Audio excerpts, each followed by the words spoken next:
অনেকেই কিন্তু এখন ফেসবুক থেকে একটা ভালো টাকা উপার্জন করছে। আমি নিজেও প্রায় ১ বছর ধরে এই ফেসবুকের সাথে যুক্ত রয়েছি। আমারও মোটামুটি একটা ভালো উপার্জন আসছে। যখন আমি ফেসবুক শুরু করেছিলাম তখন এই ফেসবুকের ব্যাপারে কিন্তু আমি কিছুই জানতাম না। আস্তে, আস্তে আমি যখন এই ব্যাপারগুলো জানতে পেরেছি এবং আমি নিজেই অনেক কিছু শিখেছি, তারপরে কিন্তু এই আমার যে ইনকাম সেটা শুরু হয়েছে। আজকের এই ভিডিওতে আমি আপনাদেরকে শেয়ার করব যারা এক সম্পূর্ণ নতুন রয়েছেন, যারা জানেন না যে কিভাবে ফেসবুক থেকে ইনকাম করতে হয়, তার জন্য কোন, কোন ক্রাইটেরিয়া কমপ্লিট করতে হয় এবং ফেসবুকের যে টাকাটা রয়েছে সেটা কিভাবে ব্যাংকে আসে, সমস্ত যে প্রসেসটা যেটা আমি শুরুর দিকে ফলো করেছি, সমস্ত কিছু আজকের এই ভিডিওতে আমি আপনাদেরকে শেয়ার করব। তো বেশি দেরি করব না। হ্যালো বন্ধুরা, আপনারা দেখছেন all Bangla tips YouTube channel. আমি আপনাদের সঙ্গে রয়েছি বাবন। তো চলুন আজকের ভিডিওটি শুরু করি।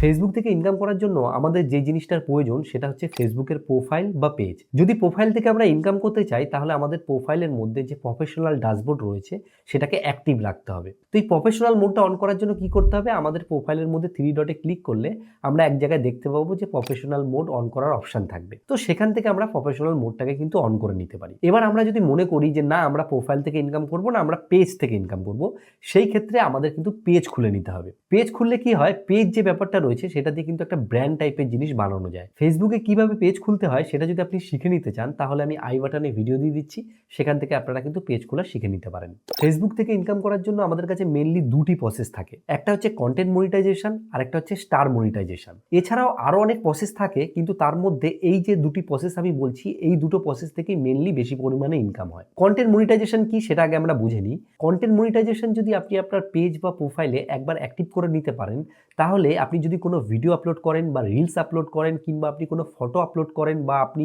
কোনো স্টোরি আপলোড করেন, সেইগুলো থেকে কিন্তু আপনি ইনকাম করতে পারবেন। এই যে কন্টেন্ট মনিটাইজেশন রয়েছে, এটা পাওয়ার জন্য কিন্তু একটা ক্রাইটেরিয়া রয়েছে। সেই ক্রাইটেরিয়াটা কিন্তু কেউ আপনাকে বলতে পারবে না। এটা সম্পূর্ণ কিন্তু ফেসবুকের হাতে। আপনি যখন কোনো ভিডিও আপলোড করবেন বা ফটো আপলোড করবেন, তার পারফরমেন্সের উপর বেস করে ফেসবুক কিন্তু আপনাকে অটোমেটিক এই টুলটা দেবে। দেখুন, এই ক্ষেত্রে কি হয়, আপনি যদি রেগুলার বেসিসে কোনো কন্টেন্ট পোস্ট করেন, ফটো বা ভিডিও, বা দেখা গেল আপনি যেগুলোকে পোস্ট করছেন তার মধ্যে ভালো পরিমাণে রিচ আসছে বা আপনার কোনো ভিডিও ভাইরাল হয়েছে, যখন ফেসবুকের নজরে আসবে যে এই যে ক্রিয়েটরটা রয়েছে একজন অ্যাক্টিভ ক্রিয়েটর, সেই ক্ষেত্রে কিন্তু ফেসবুক আপনাকে কিছুদিনের মধ্যেই কন্টেন্ট মনিটাইজেশন অপশনটা আপনাকে দিয়ে দেবে। আর একবার যদি কন্টেন্ট মনিটাইজেশন অপশনটা পাওয়া যায় তাহলে কি হয়, ফেসবুকের যে ইনকামের যে প্রথম রাস্তাটা সেটা কিন্তু খুলে যায়। এবার আমি বলবো স্টার মনিটাইজেশনকে নিয়ে। দেখুন, স্টার মনিটাইজেশন যেটা রয়েছে সেটা কিন্তু খুব সহজেই পাওয়া যায়। আপনার যে প্রোফাইল রয়েছে বা পেজ রয়েছে সেখানে যদি 500টা মতো ফলোয়ার থাকে লাস্ট 30 দিনের মধ্যে, তাহলে কিন্তু ফেসবুকের তরফ থেকে স্টার মনিটাইজেশন দেওয়া হয়। এবার স্টার মনিটাইজেশন দেওয়ার পরে একটা জিনিস যেটা হয়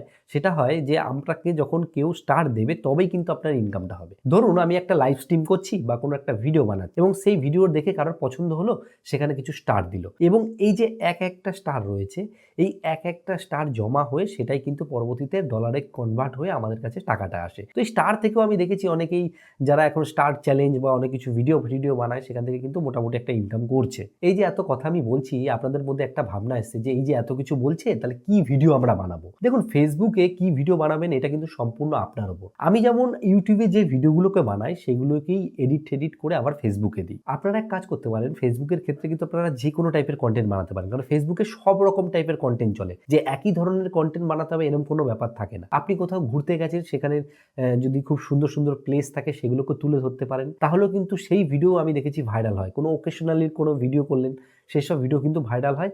কিন্তু ফেসবুকে একটা জিনিস আপনাকে অবশ্যই খেয়াল রাখতে হবে, এটা আমি আপনাদেরকে এক্সট্রা একটা টিপস দিচ্ছি, সেটা হচ্ছে আপনাকে হুকের দিকে খেয়াল রাখতে হবে। যখন আপনি একটা ভিডিও করছেন সেই ভিডিওর মধ্যে আপনাকে হাইপ ক্রিয়েট করতে হবে। যেমন আমি ধরুন একটা ভিডিও বলছি, এই অ্যান্ড্রয়েড ফোনের মধ্যে রয়েছে এতগুলো সেটিং, বা 10টা অ্যান্ড্রয়েডের এমন টিপস দেবো যেটা আপনি কখনো জানেন না, বা ফেসবুকের এই সেটিংটা ক্লিক করলেই এটা হয়ে যাবে। মানে এই যে ভিডিও শুরুর দিকে আপনি হাইপটা করছেন, এই হাইপের কারণেই কিন্তু ফেসবুকের ভিডিও ভাইরাল হয়। কিন্তু এখানে একটা কথা বলবো, অবশ্যই আপনি এমন টাইপের কন্টেন্ট বানাবেন যেটাতে আপনার ইন্টারেস্ট রয়েছে। কারণ ইন্টারেস্ট থাকলে কি হয়, সেই জিনিসটা আমরা লং টাইমে বানাতে পারি। আমি অনেকেই দেখেছি তারা রিলস ভিডিও বানায়, বিভিন্ন গানের ভিডিও বানায়, সেই ভিডিও করেও কিন্তু মোটামুটি অনেকেই উপার্জন করছে। এছাড়াও একটা জিনিস অবশ্যই খেয়াল রাখবেন, আপনি যে ভিডিওটা করছেন সেটা 9:16 মানে পোর্ট্রেট মোডে করবেন, যেটা লম্বালম্বি রিলসের সাইজ হয়। এই সাইজে করলে কি হয়, ফেসবুক যে রিকমেন্ডেশন রয়েছে সেটা কিন্তু ভালোভাবে কাজ করে, ভিডিও ভাইরাল হওয়ার সম্ভাবনা বেড়ে যায়। এবং ফেসবুকের কিছু উইকলি চ্যালেঞ্জ থাকে, সেগুলোকে কমপ্লিট করার চেষ্টা করুন। উইকলি চ্যালেঞ্জ কমপ্লিট করলে কি হয়, ফেসবুকের যে ভিডিওগুলো রয়েছে সেগুলো রিকমেন্ডেশনে আরও বেশি বেশি পরিমাণে নতুনদের কাছে পৌঁছে যায়। তাহলে কি হয়, আপনার পেজ বা প্রোফাইলের রিচ বাড়লে আপনার কিন্তু উপার্জন করার প্রবণতাও অনেক বেড়ে যায়। আপনি যদি এই জিনিসগুলো ফলো করেন তাহলে আপনি কিন্তু অবশ্যই কন্টেন্ট মনিটাইজেশন বা স্টার যে মনিটাইজেশন রয়েছে, এরপরে আরও যেমন রয়েছে, যেমন সাবস্ক্রিপশন রয়েছে, স্টোর ফ্রন্ট রয়েছে, আরও অনেক কিছু রয়েছে। এই সমস্ত যে টুল রয়েছে এগুলো কিন্তু আপনি পেয়ে যাবেন। আপনি যখন কন্টেন্ট মনিটাইজেশন পেয়ে যাবেন তখন কিন্তু আপনাকে একটা জিনিস করতে হবে, সেটা হচ্ছে ব্যাংক সেট আপ করতে হবে। ব্যাংক সেট আপ করা কিন্তু খুবই সহজ, কিন্তু অনেকে পারে না বলে তাদের কাছে কঠিন বলে মনে হয়। আমি এখানে একটা ভিডিও দিয়ে দিচ্ছি, এখানে আমি সম্পূর্ণ ব্যাংক সেট আপ বা পে আউট অ্যাকাউন্ট কীভাবে বানাতে হয় সম্পূর্ণ ডিটেলসে ভিডিও বানিয়েছি, আপনারা এটা দেখে নিতে পারেন। আরেকটা কথা আমি এখানে অ্যাড করব, যে এতদিন ফেসবুক ব্যবহার করে আমি যে জিনিসটা শিখেছি সেটা হচ্ছে ফেসবুকে কি ভিডিও ভাইরাল করার জন্য একটা জিনিসের বিশাল প্রয়োজন হয়, সেটা হচ্ছে শেয়ার। আপনি যে কন্টেন্টটা তৈরি করছেন বা যেই ভিডিওটা বানাচ্ছেন সেটা থেকে যদি সঙ্গে সঙ্গে কেউ শেয়ার করে দেয়, মানে যে দেখেই মনে যেন শেয়ার করে আমার প্রোফাইলে রেখে দিই, তাহলে কি হয়, সেই ভিডিও ভাইরাল বেশি হয়। কেন হয় দেখুন, যখন একটা কন্টেন্ট কেউ শেয়ার করছে সেই শেয়ার থেকে তার ফ্রেন্ডরা দেখতে পাচ্ছে, আবার এই শেয়ার করলে তার ফ্রেন্ডরা দেখছে, এইভাবে কিন্তু ভিডিও ভাইরাল হয়।